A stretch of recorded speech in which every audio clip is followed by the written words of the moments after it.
తెలియజేస్తూ ఈరోజు నా యాత్రలో పాల్గొనే ఎండ ఉన్నా నా యాత్రలో పాల్గొన్నటువంటి నాయకులకు కార్యకర్తలకు అదేవిధంగా వచ్చి వాళ్ళ సమస్యలు చెప్పిన రైతులకు కూడా కృతజ్ఞతలు తెలియజేస్తూ థ్యాంక్ యూ సో మచ్ అండి. ఈరోజు నో పాలిటిక్స్ ప్లీజ్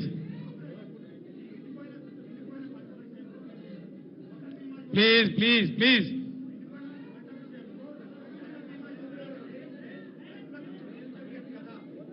అర్థం కాలేదండి. ఆ యోజన ఉంటే కదనే బాబు, ఫసల్ బీమా యోజన ఉంటే కదా. గుజరాత్లో దిక్కులేదు ప్రధానమంత్రి రాష్ట్రంలో. There is nothing, there is no Fasal Bima Yojana. It's a flop scheme.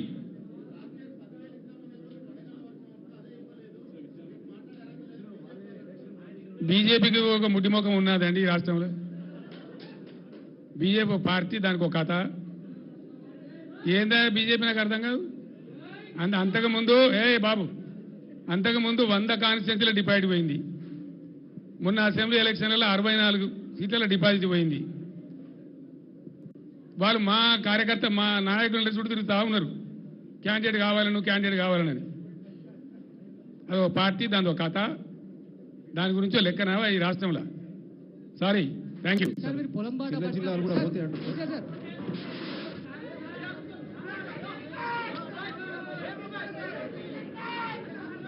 Sir